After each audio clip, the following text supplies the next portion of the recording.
This is Inside Geneva. I'm your host, Imogen Folks, and this is a production from Swissinfo, the international public media company of Switzerland. In today's programme, people protesting in the streets of Moscow just today under the threat of arrest. I feel I'm monitoring the handbook for repression that the Russian government is using against its own civil society. And this handbook, unfortunately, has been copied by other leaders of democratic countries. Russia's last independent radio station has been taken off the air. It's been more than a year since I got released from prison. Every morning I open my eyes, I'm so thankful. I know democracy and press freedom sounds very vague for people who live ordinary lives, but actually when it comes to you, to your door and rings your bell, it's too late. Well, it's fake news. It's so fake. That's why the media has so little credibility. This issue about the media has been there in the authoritarian rulebook for a long time. Go after the media if you want to stay in power. What is happening now is that in more and more countries, we see an authoritarian trend coming generally into politics. That breaking news tonight, ABC is pulling Jimmy Kimmel Live indefinitely. Just be aware of this danger. Just don't let it happen. I'm watching now closely what's happening in the United States with closing of these programs. How is the society going to react? What will happen? Because this is how it starts.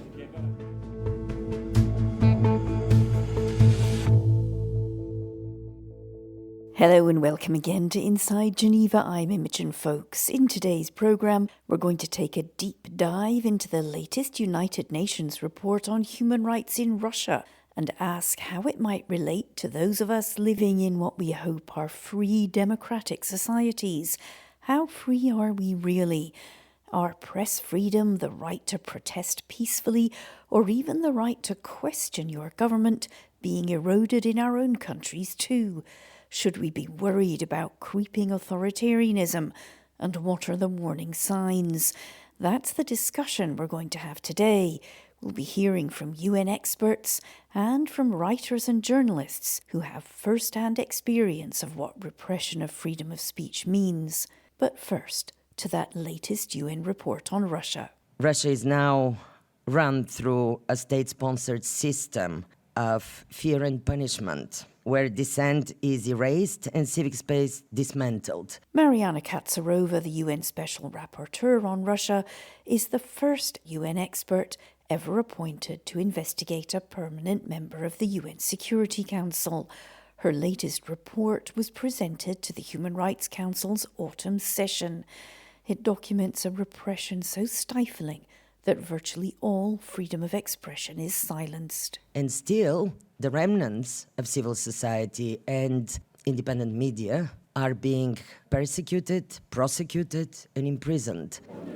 Immediately after presenting her report to UN member states, I caught up with Mariana Katzarova to hear more about her findings. One of the trends of this repression at large has been the authorities of Russia trying to rewrite history, to annihilate historical memory about events connected to their history, like World War II victory, or the Stalinist repressions and the Soviet-era crimes. So there is a strategic effort to distort historical truth about the past, particularly when this past was about dissidents and resistance to the Stalinist repression, or the crimes that were happening.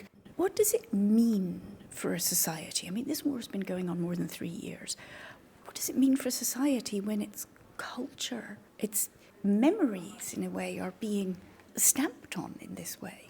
I think what it means for the society at the moment, the Russian authorities are using education to also destroy the outlook of the young to history, but also to the future and to the present. There are these special lessons that they have for children, conversations about the important, lessons about the important. And the important is propaganda about Ukraine not being a state or the Ukrainians not being a separate country, At the same time, it's done in a way that, or on the background of distortion of historical truth about what Stalin did with all these dissidents and political prisoners, the millions that perished in gulags. And then the whole indoctrination of children about the war that is going on, trying to justify that it stems from the collective West being against Russia and the Russians, and also that there are enemies of the motherland that need to be destroyed, put in prison, stopped. And these enemies are the human rights defenders, journalists, writers, humanitarians. To hammer home the report's findings and to remind UN member states that there are still Russian voices trying to speak out, Ms. Katzarova brought Russian writers and journalists to Geneva.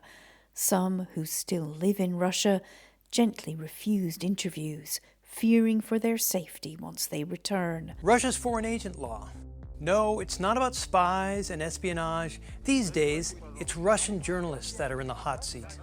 Others, like writer Boris Akunin, now live in the United Kingdom. He was recently designated a foreign agent by Moscow and sentenced in absentia to 14 years in prison for criticizing Russia's invasion of Ukraine. So a foreign agent is anybody they do not approve of. It is not decided by a court of justice or something, just some government institutions which says that you're a foreign agent, which means you cannot write, you cannot publish, you cannot teach, you are branded. We've got a lot of debate about free speech in the so-called West right now. How do you perceive that debate? Well, I think that the West these days is in deep crisis. Democracy, traditional democracy, is in crisis. Reasonable and grown-up people have become a minority. I believe that political elites and traditional parties are all in total crisis.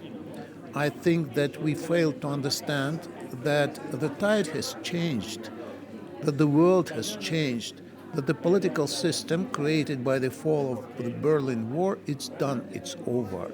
We are entering a totally new world where everything will be different. I'm very much worried about what's going to happen in the UK, in France, in the United States. It has already happened. You mean moving from democracy to authoritarianism? Or?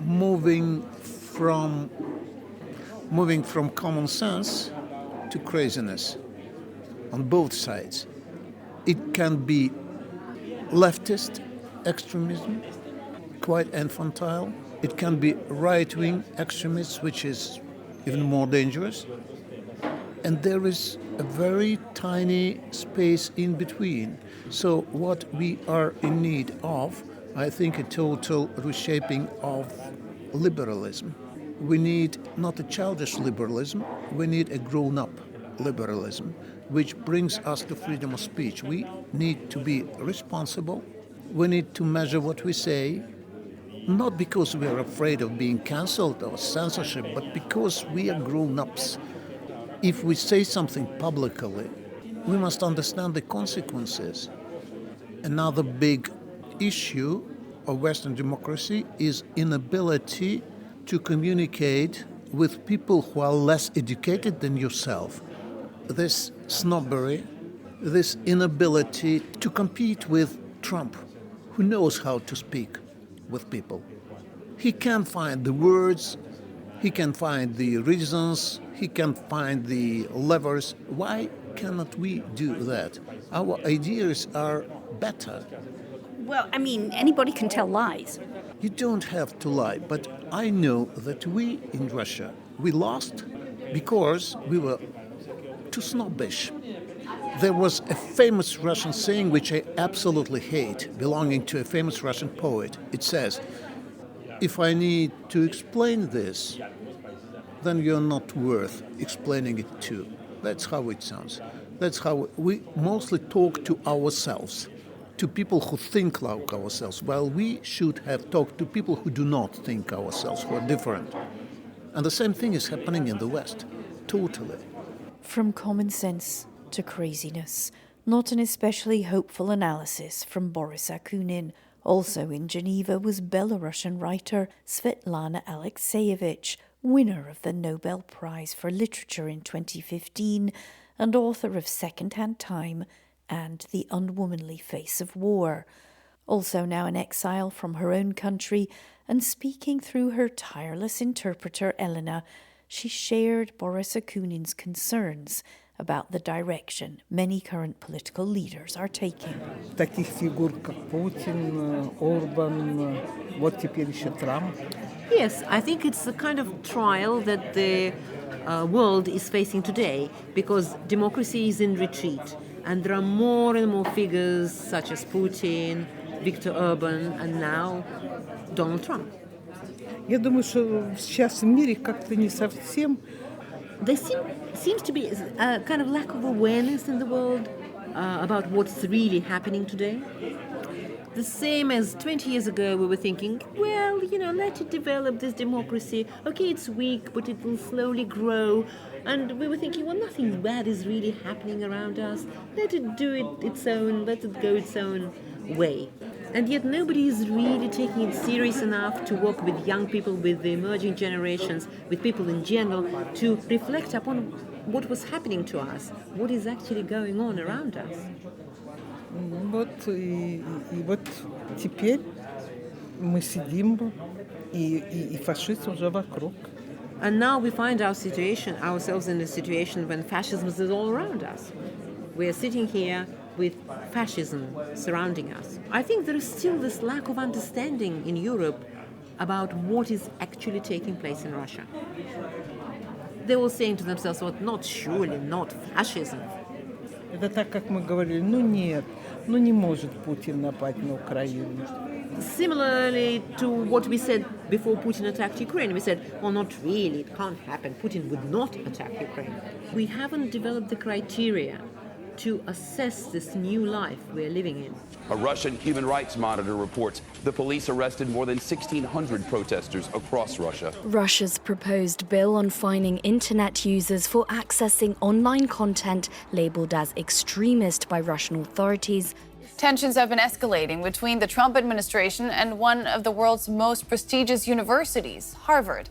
The White House has given Harvard an ultimatum to ditch diversity programs and muzzle campus activism or lose billions in federal funding. Are we in denial about Russia or about the new and repressive direction the world may be taking? In fact, the panel discussions Mariana Katzarova organised to allow writers like Akunin and Alexeyevich to share their views were completely full, standing room only. And there was testimony from journalists with first-hand experience of the risks of trying to report objectively from a repressive regime. I am Alsu Kurmasheva. I'm a journalist working for Radio Free Europe, Radio Liberty in Prague. After my arrest and detention in Russia, more than 9 months in prison. The biggest prisoner swap since the end of the Cold War has taken place between Russia and the West. Those who've been freed include the Wall Street Journal reporter Evan Gershkovich and also the former US Marine Paul Whelan, as well as prominent Kremlin critics and anti-war campaigners. Alsu Kurmasheva is a journalist with Radio Free Europe. She has dual nationality, Russian and American. In 2023, she was arrested and imprisoned after travelling to Russia's Tatarstan region to visit her mother, who was ill. Charged with failing to register as a foreign agent, she spent months in jail before being freed in last year's historic prisoner swap. Now she asks people to remember the many journalists, lawyers and human rights defenders who remain imprisoned in Russia. Behind all those numbers and names in the report, there are real people. There are somebody's husbands and wives and their family members, and they are real people who suffered and risked everything for their reporting, just for us and other people to know what's happening in Russia. How do you see the freedom of journalists to report objectively on a wider scale? Obviously, this report is focused on Russia, but the climate to me anyway, feels not ideal in other places too. Well, things are changing. I heard today from several people, and not only journalists, that freedom of speech and democracy are not for granted. This is something that has to be developed. This is something has to be taken care of. Probably we missed an opportunity of taking care of and cherishing democracy and freedom of speech some time ago, but it's never late to start now. It's never late to acknowledge how precious it is, how precious democracy, how precious freedom is. Interviewing these writers and journalists now exiled from their home countries because they tried to report, write and express themselves freely, I was struck by their warnings to us to be alert for the signs of authoritarianism, of the repression of freedom of speech. The American TV network ABC has taken the late-night talk show host Jimmy Kimmel off air indefinitely. When a late-night host is on network television, there is a licensing. If they're getting a license, I would think maybe their license should be taken away. The Russia report was published the same week that, in the United States, the late-night chat show host Jimmy Kimmel was taken off air. The significance was not lost on Irene Khan, the UN Special Rapporteur on freedom of expression, who points out that other governments have been adopting Russia's tactics for quite some time. I am concerned about shrinking freedom of expression, and it goes back even beyond what has happened in Russia since the invasion of Ukraine. My first mission in this current position as the Special Rapporteur on freedom of opinion and expression was to Hungary. And in Hungary, I discovered how the Orban government has captured the media. And they started, the first legislation that was ever introduced by that government was in 2010, and it was the Media Act.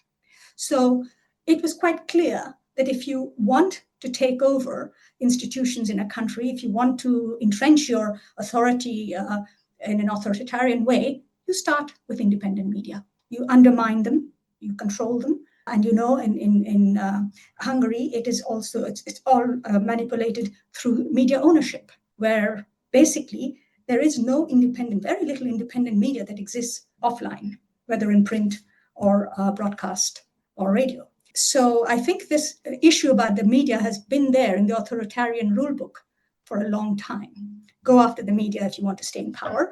What is happening now is that actually more and more countries, we see an authoritarian trend coming generally into politics. And of course, each of them are then looking to how to control the media. Russia has been incredibly complete in the way in which they have captured or removed all independent media. When they introduced the legislation, against speaking about the invasion of Ukraine as invasion, and introduced a number of legislation way back in 2022. At that point, I called it an information blackout. And since then, of course, we know that it has only become deeper. And now independent media is outside, across the border. Can I ask you then, because sometimes I sense a certain complacency in what we often loosely term Western democracies, that they say, oh, well, but that's Russia. It's not happening here. Are there signs that it is? And if there are, what are they for you? I think there are worrying signs. I would say if you look at media ownership in Western democracies, for a long time, that has been an issue that no one's talked about. The European Union did not require any transparency with regard to media ownership until the Media Freedom Act came in. So, and what we saw were media barons. And the media barons, of course, reduce pluralism and diversity of media. That has been a problem, I think, in Western democracies for a long time. What we see alongside that now happening are other ways of trying to gag media. We see an increase in slaps. These are strategic legal action that are brought against journalists. We see that increasingly now in the US, where the president of the United States sues media outlets for defamation. And we see settlements taking place between the president of the United States and a media outlet for millions. Do you think those big media outlets in the United States rolled over too quickly? Because that's what a lot of my journalist colleagues say. Well, it's not for me to sort of judge why they're doing it, but let's not forget that media outlets are commercial outlets, yet the job they do is a public interest job. So there is this sort of tension in these organizations where, for commercial purposes, the owners or the top echelon of the media outlets want to settle, whereas the real job, which is the public interest job of providing truth to the population, to have a free debate on many issues, that is kind of forgotten. So there is a tension there, and we see that tension working out in this political environment where the authoritarian trends are emerging across institutional capture, restriction on not just on freedom of the media, but on academic freedom, for example, or artistic freedom across the spectrum of freedom of expression. We took the freedom of speech away because that's been through the courts, and we will absolutely target you, go after you, if you are targeting anyone with hate speech. And Mariana Katzarova agrees. We are witnessing repression of freedom of expression on a much wider scale than many of us could have imagined even a year ago. These tactics are not unique to the Kremlin, she warns, and we shouldn't be complacent. Well, what's happening in Russia and my role, I feel I'm monitoring the handbook for repression that the Russian government is using against its own civil society, journalism, free speech. And this handbook, unfortunately, what we see in the world has been copied by other leaders of other countries, democratic countries, which are starting to experience a clampdown on freedom of expression, of closing television stations and shows and newspapers. So I think it's a warning. I mean, the law on foreign agent, for example, which Russia uses against its civil society and cultural figures. Now, even in my country, Bulgaria, they're discussing to adopt such a law.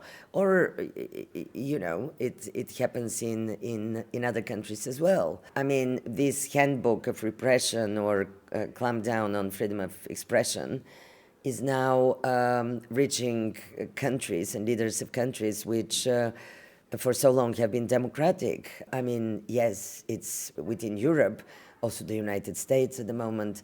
And this is the warning from Russia, so we shouldn't really abandon the fight for human rights, the support for the civil society there, because it could happen to any of us in any country. You say that you feel that looking at Russia, it's a manual for how to repress free speech, and you expressed concern that other countries are reading bits of that manual and thinking, oh yeah, I'll do that. What are the key warning signs that in a democracy we should watch out for, and how can we stand up for free speech? Yes, when the truth becomes a political commodity, when journalists are being sacked or silenced, or programs are being closed only because a leader or government don't like the sound of truth or speaking truth to the power. Yeah, if that's not what journalism is about, and this is challenged, then this is the first sign. But it's also not covering, even not allowing the news about events to be covered in its entirety, so the truth to be told. That's a warning sign. That's the first sign. And I think so many populists are coming to power, populist parties are coming to power in different countries. We see it in Europe, for example, who are preaching completely everything against the Universal Declaration of Human Rights. All the talks against refugees and asylum seekers and migrants and minorities, you know, LGBT, indigenous people, national minorities, the same as in Russia. The crackdown on LGBT persons, activists, the crackdown on indigenous people, national minorities, being pronounced extremist organizations, extremist people, and then being criminalized and imprisoned for being extremist. These are the signs. This hate speech starts now to be heard in our parliaments. It echoes the rhetoric of the Russian authorities. But then the Russian authorities are acting on this. I hope that we won't see this happening in our countries. And that's a hope shared by the writers and journalists I talked to. Starting with Svetlana Alexievich, they too all warned against complacency and urged us not to stay silent in the face of attacks on freedoms many of us, so used to them perhaps, may take for granted. Самые страшные вещи в мире происходят тогда, когда хорошие люди молчат. There is a famous saying that the worst things are happening in the world when good people are keeping silent. So the good people in Russia, the good people in Belarus are keeping silent, whereas the evil people in both countries are doing what we see in front of our eyes. Так что я не думаю, что надо делать оду молчанию, не думаю. So I don't think we should sing the odes to silence. I don't think it's right. Because we have, through our silence, we have lost our country in Belarus by being silent. Those people who are keeping silent, they should really do something. Иначе их детям ничего тоже не останется, как только молчать. Otherwise, what they're leaving to their children is silence. Just be aware of this danger. Just don't let it happen. Don't think that, okay, it's nothing. It's just they closed down this program or whatever. We have so many other problems. So I'm watching now closely what's happening in the United States with closing of these programs. How is the society going to react? What will happen? Because this is how it starts. You know, it's been more than a year since I got released from prison. Every morning I open my eyes, I'm so thankful. Like everyone involved who brought me back to my family, for my children. This is exactly it. I know democracy and press freedom sounds very vague for people who live ordinary lives, right? As you said, okay, this conflict is happening there, why would I care? But actually, when it comes to you, to your door and rings your bell, it's too late. Well, that's why at least to be curious what's happening in different parts of the world, that's our duty as citizens of the free world.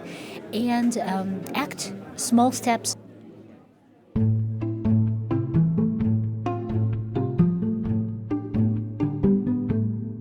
And those powerful testimonies from Svetlana Alexievich, Boris Akunin and Alsu Kurmasheva bring us to the end of this edition of Inside Geneva. We hope you enjoyed what they had to say, and perhaps you're motivated by their encouragement not to stay silent, to be aware, and to take steps, even small ones, to protect our precious freedom of expression. Coming up in future episodes of Inside Geneva, we'll continue the theme of freedom of expression by talking to journalists about the challenges and pressures around reporting on the conflict between Israel and Gaza. What Israel is doing, on the one hand, it has blocked access to international media, and on the other hand, it claims that local journalists, who very often are working for international outlets, are either associated with Hamas, and it's not telling the truth. But Israel can't have it both ways. All Israel has to do is to allow international media in and let international media see what is actually happening. And we'll be asking whether the United Nations, now 80 years old, can survive without the United States. A reminder, Inside Geneva comes out every other Tuesday. In the meantime, you can catch up on previous episodes wherever you get your podcasts. Find out what the laws on genocide really say, or how the International Red Cross unites prisoners of war with their families, and the impact on women and girls of the cuts to humanitarian funding. Don't forget to subscribe to us and review us. We're always keen to hear your views. I'm Imogen Folks. Inside Geneva is a Swissinfo production. Thanks again for listening.